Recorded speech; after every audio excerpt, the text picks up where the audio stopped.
de la vie de notre pays doit se déployer dans la lettre et dans l'esprit du projet inclusif et collectif pour un Sénégal souverain, juste, prospère et solidaire, ancré dans ses valeurs fortes. Cela conformément à la vision Sénégal 2050 incarnée par l'agenda national de transformation.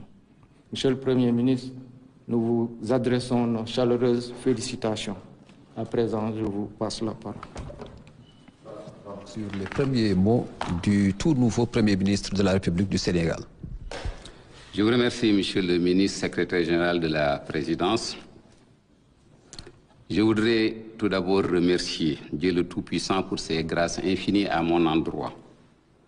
J'exprime ma gratitude à son Excellence, M. Bassirou Diomaye Diakhar Faye, président de la République, pour sa confiance constante à mon égard depuis son accession à la magistrature suprême en avril 2024 par des nominations successives aux fonctions de ministre secrétaire général du gouvernement, puis de ministre d'État auprès du président de la République en charge du suivi, du pilotage et de l'évaluation de l'agenda Sénégal 2050.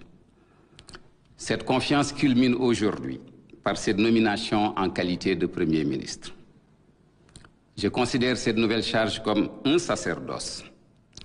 Sacerdoce qui a toujours été mon seul viatique, tiré d'une part de mon éducation familiale et de la devise « Savoir pour mieux servir » du Prytanée militaire de Saint-Louis, qui m'ont formaté, et d'autre part de ma longue carrière professionnelle à la Banque centrale des États de l'Afrique de l'Ouest, BCEAO, de novembre 1985 à mars 2026.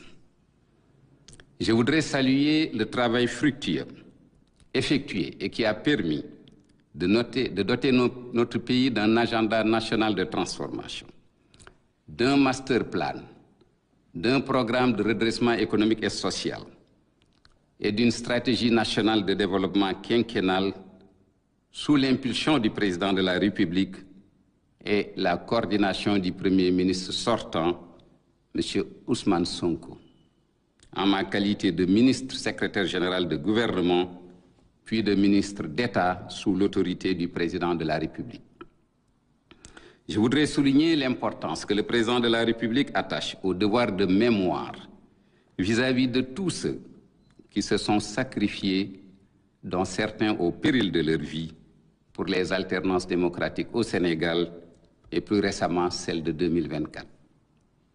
Je démarrerai ma mission sur une bonne base, à savoir les réalisations du gouvernement sous les orientations du président de la République, notamment dans la déclinaison et la mise en œuvre de la vision Sénégal 2050, la reddition des comptes et divers autres domaines maintes fois rappelés en Conseil des ministres et lors des interventions solennelles de M. le Président de la République. En ces moments cruciaux de la nation, de la vie de la nation, nous devons tous être conscients du contexte d'urgence dans lequel se trouve notre pays, notamment la situation des finances publiques avec ses impacts sur l'économie, les impacts immédiats de la crise du Moyen-Orient sur les prix des produits énergétiques et se retarder, mais manifeste, sur beaucoup de produits. Les tensions récurrentes sur le front social, dont la source est assurément cette situation financière difficile. Et enfin, l'environnement sécuritaire sous-régional délétère. Je rappelle que toutes les orientations de politique publique obéissent à un seul référentiel, l'agenda Sénégal 2050, dont la vision est un Sénégal souverain, juste et prospère, ancré dans des valeurs fortes. La mise en œuvre de cet agenda s'appuie sur un nouveau paradigme, l'exigence d'avoir un impact au travers des axes prioritaires suivants. Premièrement, il nous faut résoudre les difficultés des Sénégalais.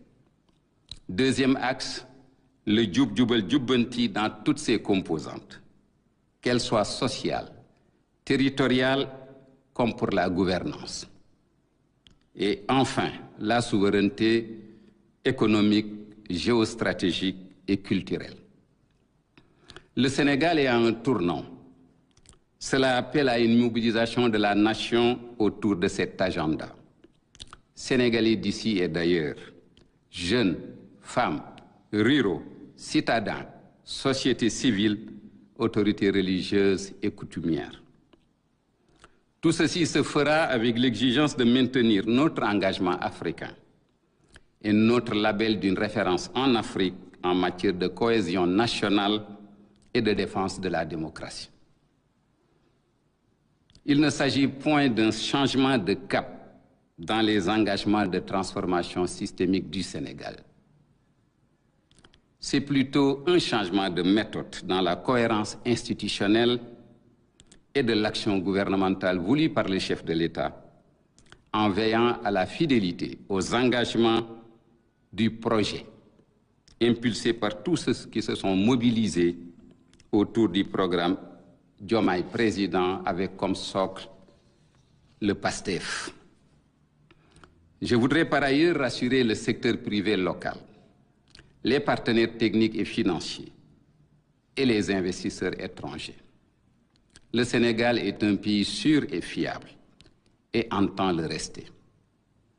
Cette charge de conduite et de coordination de l'action gouvernementale que j'ai acceptée avec humilité, mais détermination, repose sur la conviction fondamentale que seuls les intérêts du pays ont toujours guidé les décisions du président de la République dans la marche de l'État. Je termine mes propos en réitérant au président de la République et en formulant l'engagement solennel d'inscrire mon action de conduite et de coordination de l'action gouvernementale dans la loyauté vis-à-vis de son autorité, conférée par le peuple sénégalais et les intérêts ultimes de ce peuple.